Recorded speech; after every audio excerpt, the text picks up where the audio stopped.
This podcast is proud to be part of the TalkSPORT Fan Network. TalkSPORT.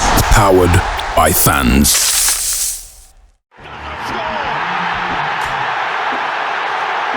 Styles with a save. Trent for the second here. A classic counter-attack, and Gibbs White puts Nottingham Forest 2 ahead. Here's Wood. 1-0 Forest. Has made an even bigger difference there. Nottingham Forest have snatched the lead at Anfield. Hello, welcome to this edition of Red Side. Trent here to bring you the preview for Forest's trip to Turf Moor to face off with Burnley. I'm joined by Tom Whittaker of NoNayNever. Tom, how are you first of all? Hi Adam, yeah, very well, thank you. You are too. Yeah, not disappointment as well. Yeah, well, just typical Forest, really. I wouldn't even put it down to Ange. That's just normal Forest for you, to be honest. Like cruising 2-0, could we make it 3-4-0, and then just capitulate.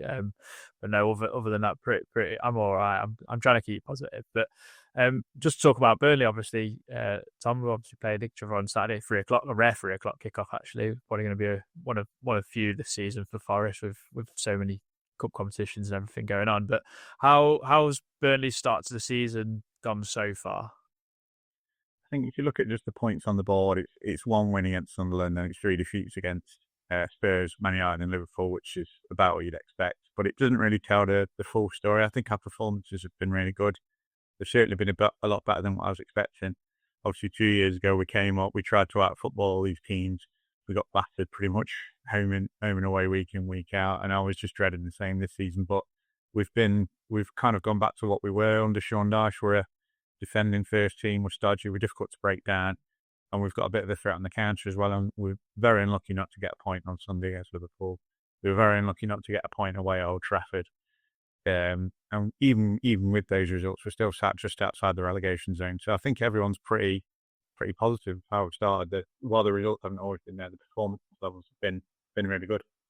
Yeah, I mean, from an outsider's point of view, I really watched highlights, obviously match of the day, and that to lose to Man U and Liverpool in the dying embers of a game when you gave away a penalty is pretty commendable. I thought against Man United definitely deserved something, and against Liverpool, it's so unlucky. Like it's just one of them where Hannibal, I don't know why he's got his arms out like that. I mean, you're down to 10 men through Leslie Ugarchukwu getting sent off, and you've kept Liverpool out for so long, and then it's just one of them sucker punches, and it must have been so disappointing. But yeah, credit to you. I think you've changed your style, and I think that's what everyone said to Vincent Kompany, and he somehow reaped the rewards of that by going to Bayern Munich of all places, by playing like football that wasn't sustainable for a Burnley side. But summer transfer window was a bit of a hit for you guys. Obviously losing James Trafford, going back to Man City.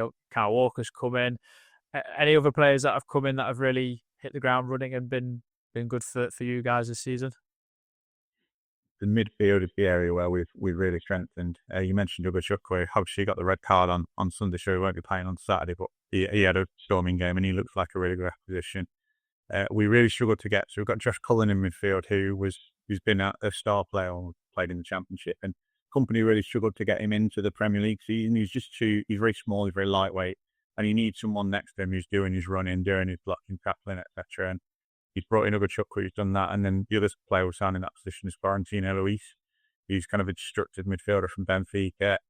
He's only just come in, so he made his debut off the bench against Liverpool, but he looks exactly what we need. He's just his nickname at Benfica was the Octopus, and you could see why on Sunday. It's just like somehow it just telescopic legs just appear from nowhere, make these interceptions, make these tackles, and he'll probably start now with Ugarchukwu being out. So I think he's the one to watch, and I think he's the kind of player. Remember when Sunderland signed Jackie, I kind of thought that's the kind of player that's going to make the difference between maybe stopping up and going down. And I think Florentino Luis could be that player for us, touch wood. Yeah, we were linked to him actually a couple of seasons ago. Then it just never came to fruition, or I don't know what reason that was for or anything, because his stats for defensive actions is like really, really high. So I think he'll be a useful addition for you. What's been a strength of Burnley so far this season? I know you've played 3 games there where you are expected to lose, and you have, in like I said, in unfortunate circumstances. But you beat Sunderland at home, which you probably were expecting to win. But Sunderland have had a really good start themselves as well. So what strengths have you taken away from those first 4 opening games of the season? Yeah, well, I think everyone knows last season our strength was our defence. I think we conceded 16 goals in 46 games, 30 today. Yeah, the numbers are absolutely crazy. And I think there was an element of kind of preparing to play that way in the Premier League, if you know what I mean. Like trying to make sure that those defensive foundations are there. And you mentioned, obviously, we lost James Trafford and PJ Egan-Riley as well, but the defence is still what we're built on. Walker's been a great addition. We've got kind of a bit of tactical fluidity. You'll probably see on Saturday, I imagine, when we don't have the ball, it'll be a back 5. You'll see Walker dropping in at centre half. And then perhaps when we do have the ball to a back 4, Walker goes out wide and we're a little bit more expansive. But it's all built on that. And the disappointment really at Spurs and Man United was it took us probably 30, 40 minutes to get going. And by that point in the game, we're already 1-0 down and chasing it. And you can't go to these places and chase the game. Sunderland, we were a little bit fortunate to go in 0-0 at half-time, missed a couple of good chances. But the second half, we controlled the game. And against Liverpool, really, it was only that it's not as if we were kind of, there's shots flying in from all angles. We just really controlled the game and we really kept them at bay. And I think that's what we're going to have to rely on this season. It's going to have to be a back to the wall job, and that's pretty much not what any of the teams who've come up in the last couple of years have done, and that's been their undoing. So, I wouldn't anticipate, despite the fact that you'd be playing handball, I wouldn't anticipate a high-scoring game on Saturday, and that's going to be to our advantage, I think. Okay. What do you think Scott Parker's learned from the last time he was a Premier League manager? Because he spat his dummies out, for Bournemouth when they lost. I think it was 8 or 9-0 at Liverpool, I think, and he just said they're not good enough. But he's obviously had a change in sort of tactics and everything, because Burnley have become so resilient. Obviously, like you said about the stats, 30 clean sheets last season in the Championship is honestly outstanding. Like, it's out of this world, because that league is absolutely mental. So to concede 16 goals, honestly, I'm quite flabbergasted just saying that, to be honest. So yeah, what Scott Parker changed, do you think, since he last came to the Premier League? Yeah, I think that 9-0 kind of really weighed heavily on him, I think, and that was obviously his last game in the Premier League before he took us over. I think it's probably, there's an element of kind of seeing where the teams in the last couple of years have gone wrong. We mentioned, obviously, trying to play out from the back, trying to play around these teams is never going to work. And I think he's found a club at Burnley where it's almost a part of our, I wouldn't say DNA, but it's something that we've been used to. With Sean Dyche, it was a similar kind of defensive safety first, keep these big teams at bay kind of football. So it's more accepted, I think, in our fan base than perhaps it is amongst Fulham, Bournemouth fans. We got a lot of warnings when he took over that, you might go up, but you're not going to enjoy it. It's going to be very boring. And there were times when it was. I think of those kind of 30 games, I think 12 of them were 0-0 draws. And we're talking 0-0s against the little teams like Oxford and the minnows of Derby County, coming and taking 0-0 draws at half place.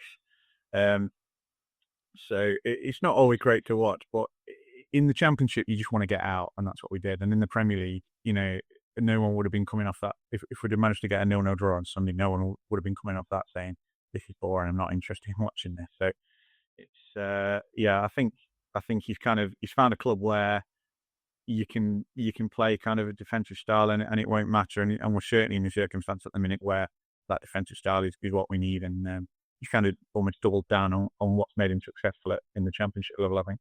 You've probably earned about 10 new followers from that comment, Tom, about Derby, and I know you live there, so I'll go down well in the DE postcode if anyone's tuning in. I don't know why they would, but they might. You mentioned about the game being a little bit more open on Saturday because of Ange Ball and whatnot. So I know it's only been 2 games, one of them being in a cup game where the team was heavily rotated. What gives you that impression, obviously, other than, I suppose, it's Tottenham days, I'm guessing, is what you're going off? Yeah, that's what I'm thinking. And I mean, I don't know, you'll know better than me. Obviously, I've only seen the highlights of the Arsenal game, and that's a game where, you could play. I'm sure Nuno could have conceded 3 goals in that game, but I get the impression that Mr. Marinakis is kind of thinking, well, we've got to Europe now playing in a kind of more of a counter-attacking, low possession style. and now I want to do it with a bit of swagger and kind of attacking football. And I'm just talking from the outside looking in, but obviously that's what Postecoglou was famous for at Spurs, is the kind of, I'm not really bothered about the defence. I'm just going to score goals. I'm going to leave an incredibly ridiculous high line. I think the game that really defines Postecoglou in a lot of English football fans' mind is that game when Spurs played Chelsea and they were down for 9 men or something and still attacking as if they were playing 9 men. So yeah, I'm hopeful, because I think that might play into our hands a little bit. I think we probably would have struggled if Forest came in and kind of sat in a bit and tried to pick us off on the counter. I remember in the Dyche days, we used to kind of struggle when teams kind of played us at our own game, if that makes sense, and we didn't really know what to do when we had the ball. We have got a couple of kind of counter-attacking outlets. We've got a little bit of pace at the top of the pitch, which we haven't always had in previous times. So I'm hoping if there is a high line, we might find a little bit to exploit there, but it's going to need, again, like a resilient defensive display, because Forest have got some absolutely fantastic players going forward. Yeah, we've had this similar conversation, in terms of Burnley. You might look at this game and say it's an opportunity to gain some points on the board, and you might open up a little bit, and that might help us. It might help the likes of Elliot Anderson get into pockets of space, or Gibbs White, or Dylan Backwell on the wing might get a lot more 1v1s, obviously. So it does lead itself to be an interesting game, because it depends on how both teams are approached. I think Ange is very much, let's get on the front foot, whereas so it will suit Burnley in terms of being that counter attack. So I guess we've got to have that balance of making sure we're okay going the other way, basically. So yeah, I see your point completely. I mean, who's those danger men that you talk about? I know Jaden Anthony's been playing left wing. I'm not even going to attempt to say the right winger's name. Chichua, is that how you say his name? I think it's Chuana. I can't really say it either. Tuna.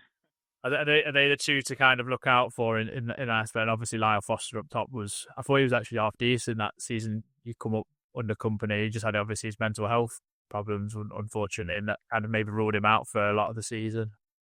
Yeah, and he's funny one, because he looks really poor in the Championship. He's not really got a great back to goal game, but when he's playing on the shoulder, he's quick, he's direct, he's strong. And we saw it against Liverpool. They were just, the final ball let us down, but there was a few times when we just got a long ball out, and suddenly it's like 3-on-3, we're going the other way. And, it's one thing when Van Dijk can just kind of come across and snuff anything out, but I'm hoping they might get a little bit more joy against you on Saturday. But yeah, it's those front three. Anthony's already scored twice and assisted once, which is pretty good going in the first 4 games with the opposition that we've had. And Foster looked a threat. He scored against Man United, and he's had 2 disallowed as well already. So yeah, I think it should be probably the biggest difference in the Dyche days, that the kind of attacking outlet was Wood or Barnes holding it up, whereas now it's kind of quick turnaround and a pacey front three. Is this quite a good test for yourselves? Obviously, we're a team that come 7th last season. We've had a lot of change. We've had a lot of things going off at the club with a new manager and everything else. And you know what comes with Forest. We just, I don't know, we create chaos, I guess, for ourselves. If it's been like a day or two and there's nothing been said, we may as well just start doing something. So is this quite a good barometer for Burnley to see where you are at? Because you've played 4 teams that, I know Man United are poor, but you played 2 other teams that you expected to lose to, and you beat Sunderland, who you finished above last season anyway. So is this quite a good one for you to see where you're at?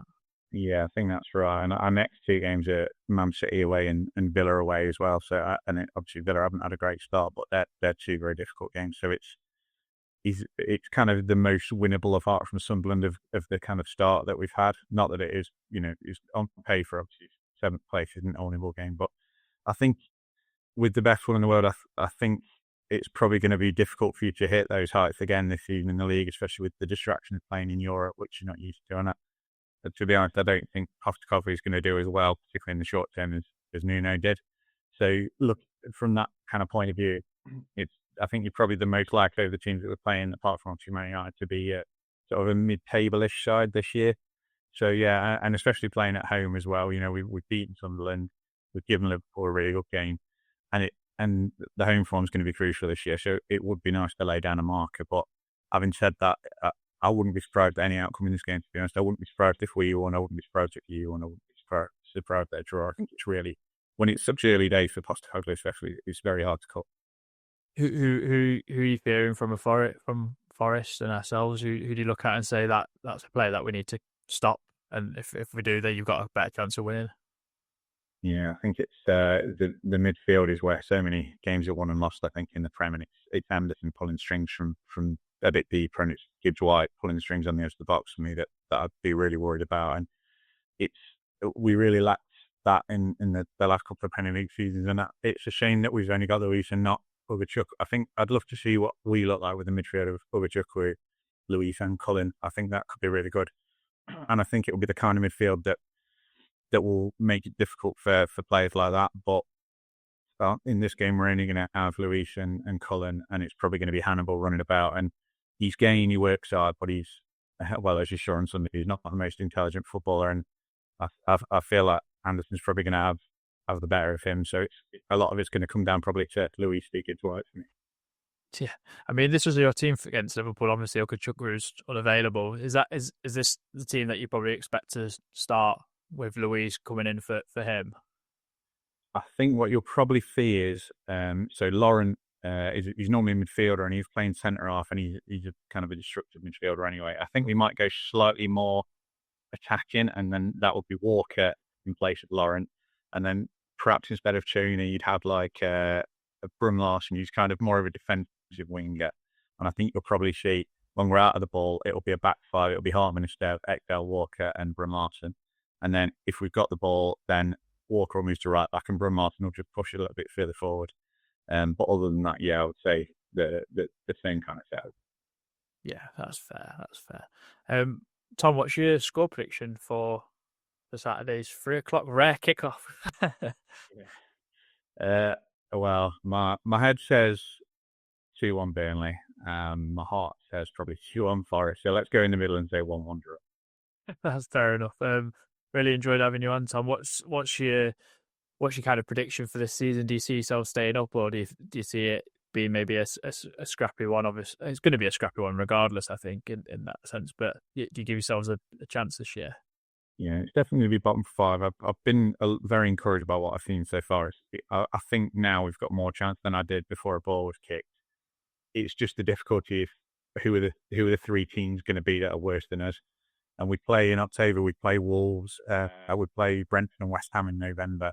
They're going to be some of the teams that are down there, I think, other than obviously the newly promoted ones. So how we get on against those is going to have a big impact. But I'd say it's not impossible. I'd say we're going to be bottom five, but I've not decided yet which side of the line we're going to be in. That's fair. I mean, it's a lot. You're a lot more positive than the last time I spoke to you a couple of years ago, when it was very much like we're getting relegated because Vincent Kompany's choosing to change his ways, and it's just not possible. And I'm glad to see all three promoted sides have made a good start, because it makes it a more interesting Premier League. Last couple of seasons, it has been a bit boring in terms of like none of them are making it interesting for another club to fall potentially through the trapdoor. Like Wolves and Everton have really got away with it. We ourselves included, we got massively away with it, especially when we got points deduction, and Luton was still terrible and couldn't overtake us. So now I'm hoping one of you at least survive and make it a little bit of a different narrative, I guess.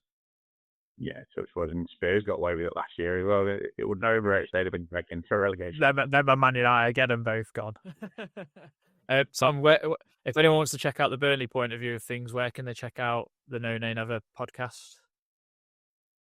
Yeah, it's NoNayNever on all the usual channels, Facebook, Instagram, at NoNayNever on Twitter, whichever you prefer. Brill. Well, we'll put them in the description below. People can check them out for their own pleasure, and hopefully we'll catch you in the reverse. But until then, we'll see you for the match review. Hopefully it's a good game. Hopefully Forest come out on top. No offense, Tom, but that's just I can't say anything otherwise. But until next time, come on, you Reds.